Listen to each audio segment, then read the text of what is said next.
नमस्कार दोस्तों। स्वागत है आप सभी का हमारे इस चैनल जानू की जिंदगी में। दोस्तों, बता क्यों नहीं रहा है? कोई डेट क्यों नहीं बता रहा है? ऐश सर भी नहीं आ रहे हैं। तो इस तरीके से केवल आप नहीं, हर शख्स, हर एक फाउंडर, यहां तक कि मैं, यहां तक कि जो भी लीडर्स हैं, वो सब इसी सवालात में घिरे हुए हैं। क्यों? क्योंकि ऐश सर इस वक्त किसी भी वेबिनार या किसी भी मीटिंग्स में नहीं आ रहे हैं। ना ही उन्होंने किसी भी प्रकार की कोई भी घोषणा की है, यानी कि अनाउंसमेंट किया है, और ना ही किसी को वह कुछ बता भी रहे हैं। बहुत सारे लोग मैसेज के जरिए, बहुत सारे लोग कॉल्स के जरिए, सर कब होगा, कब आएगा, तो यह कोई भी नहीं बता पाएगा।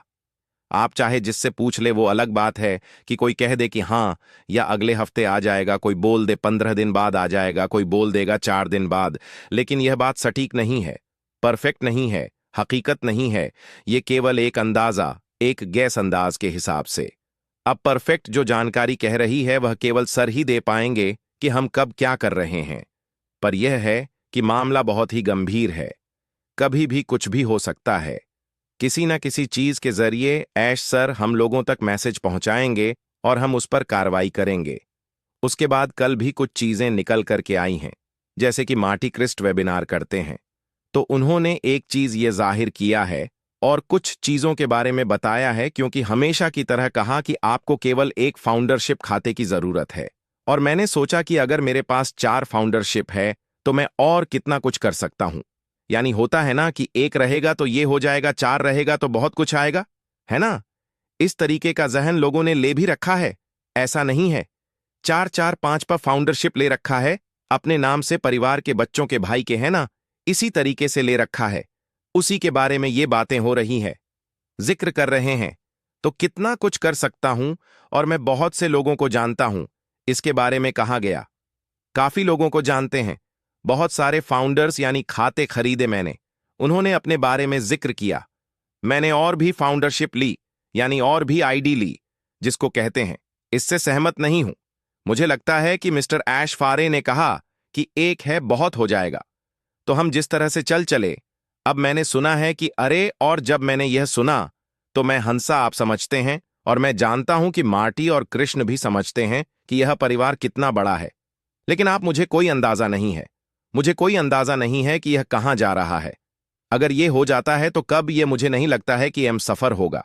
बीमारियों में रहो या भी होने जा रहा है, जो अरबों होने जा रहा है, और मैं नया बाजार बदलना चाहता हूं।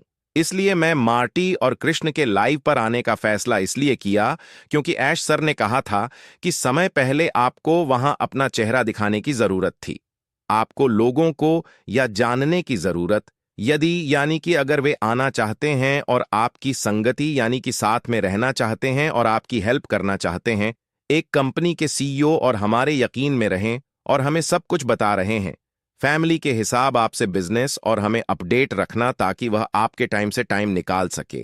तो इस तरीके की उन्होंने बातें की। और बाकी फिर उन्होंने इंडिया के बारे में भी बोला कि उड़ने वाली कार, मैं इसे कभी नहीं भूलूंगा। और फिर आप दुबई में देखेंगे कि या उनमें से एक है, इंडिया के अलावा दुनिया के सबसे तकनीकी, है ना?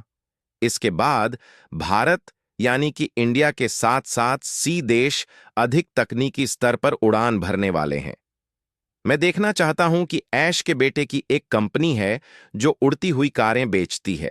यानी कि इस तरीके से उन्होंने थोड़ी सी बातें की और बहुत सारी चीजें।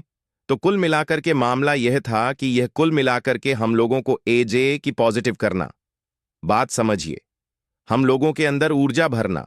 ठीक है, हम लोग जो नेगेटिव हो चुके हैं, हमारा जहन जो नेगेटिव है, उसके बारे में यह केवल आए और आने के बाद यह सारी चीजें बताएं और चले गए।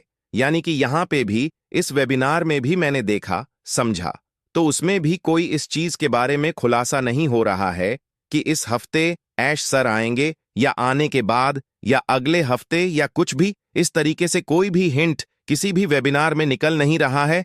और लोग इस तरीके से मतलब सवालात कर रहे हैं, जैसे लग रहा है कि यार सब कुछ मुझे पता है। ठीक है, कुछ चीजें निकल करके आती हैं तो मैंने अपनी वीडियो के जरिए से आप लोगों तक पहुंचाता हूं। पर आप लोग ये मान के चलिए कि अगर इस महीने कुछ नहीं हो रहा है, इस हफ्ते कुछ नहीं हो रहा है, तो कुछ नहीं होगा। ऐसा कुछ भी नहीं है। ठीक है, होगा, सब कुछ होगा। अगर ना होना होता तो इस तरीके की चीजें हम लोगों को नहीं बताई जाती। पर यह है कि हम लोगों ने यहां पर सालों साल इंतजार किया है। यहां तक कि प्रोडक्ट बाय करने के बाद भी अब 2 साल अनकरीब होने वाले हैं। 2 साल होने वाले हैं। इस चीज को आप जहन में बसा लीजिए कि होने वाला है। ठीक है। तो उसके बावजूद ऐश सर भी इन चीजों को बेहतर तरीके से समझ रहे हैं, जान रहे हैं कि हम लेट हैं। पर एक चीज यह भी है जो मैं सोचता हूं कि जितनी ही ज्यादा तकलीफ, जितना ही ज्यादा इम्तिहान और जितना ही ज्यादा आप सब्र करेंगे, तो अल्लाह आपको उतना ही ज्यादा खुशियां अता करेगा। उतना ही ज्यादा मेरे कहने का मतलब यह नहीं है कि यह परेशानी ता जिंदगी रहेगी। नहीं ता जिंदगी आपको नहीं रहेगी। बहुत ऐसी चीजें जो इतिहास रची हैं, जिन्होंने एक हिस्ट्री बनाई है अपनी, जिन्होंने एक अपना मुकाम बनाया है, जिन्होंने अपना एक पोजीशन बनाया है, वो इसी तरीके से परेशानियों से पहले घिरे, उसके बाद उन्होंने उस रास्ते को छोड़ा नहीं, लगे रहे, लगे रहे, लगे रहे और उनको कामयाबी मिली। बहुत ज्यादा, बहुत सारे एग्जाम्पल हैं। ऐसा नहीं है कि केवल मैं ओनपसिव की जिक्र कर बात कर रहा हूं तो केवल ओनपसिव की ही बात है। नहीं, अभी यहां पे तो एलचे हुआ ही नहीं देखा जाए। हुआ भी था तो उसमें क्या मसले मसाइल थे, वो सब आपको पता है, बताने की भी जरूरत नहीं है। बार बार उसी बात को फिर से रिपीट किया जाए।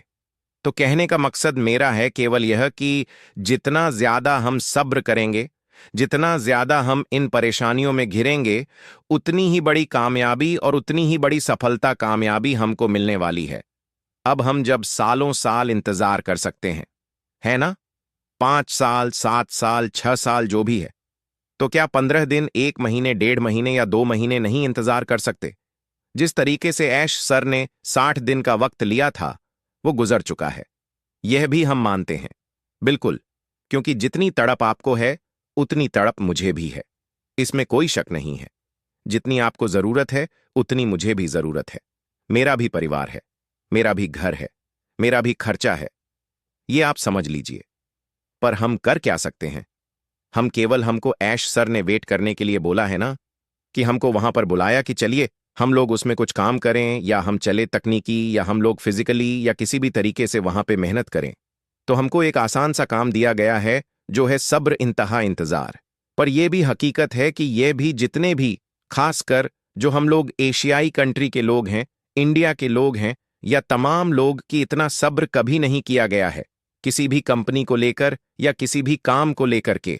हम लोगों के जहन में, हम लोगों के दिमाग में एक होता है कि आज दुकान खुली, कल से बिक्री चालू, पैसा आना चालू। ये हम लोगों ने फर्स्ट टाइम पर इस तरीके से किया है। लेकिन एक चीज यह भी है, अगर सब्र के बारे में आज नहीं तो कल, कल नहीं तो परसों अगर नाम लिया जाएगा, तो इतिहास में हम सभी फाउंडर्स का नाम भी आएगा कि सब्र करना है तो ओनपसिव के फाउंडर्स से सीखो। सब्र किसको कहते हैं, यह भी एक बड़ी बात है। मिसाल बनने वाली है। बहुत कुछ होगा, बहुत कुछ याद किया जाएगा, अब बहुत कुछ होने वाला है। पर मेरे कहने का मतलब है कि जहां हमने सालों साल वेट किया, इंतजार किया, थोड़ा सा और सही कर लेते हैं। बाकी सब मामला है, चल रहा है, तैयारियां भरपूर हैं। बस ये है कि कुछ चीजें हैं कि ऑटोमेशन में ले जाना, मार्केटिंग, ये वो, एआई, तमाम सारी चीजों पे काम लग रहा है कि अंतिम क्षण पे है, आखिरी पोजीशन पे चल रहा है। लेकिन यह है कि झटका किसी दिन भी मिल सकता है, किसी दिन भी हम लोगों को खुशियां मिल सकती हैं। पर यह है कि थोड़ा सा वक्त निकाल के थोड़ी सी जानकारियां लेते रहें। किसी भी लीडर या किसी भी ब्लेसर को परेशान ना करें। परेशान करने का मतलब है कि आप उनसे यह पूछेंगे कि कब क्या हो रहा है। जब उनको पता ही नहीं तो वो क्या बता देंगे? ना हम बता पाएंगे, ना वो कोई नहीं बता पाएगा। ऐश सर ने इस बार किसी को कुछ भी नहीं बता रहे हैं, बिल्कुल साइलेंट, चुपचाप रह के सारा काम कर रहे हैं। तो उम्मीद है सारी चीजें आप लोग समझे होंगे और इजाजत दीजिए। अब चलता हूं मैं, आपका दोस्त। बाकी जो कल का दोस्तों, आज के लिए हमारे चैनल जानू की जिंदगी में बस इतना ही। फिर मिलेंगे अगली वीडियो के साथ। तब तक के लिए धन्यवाद।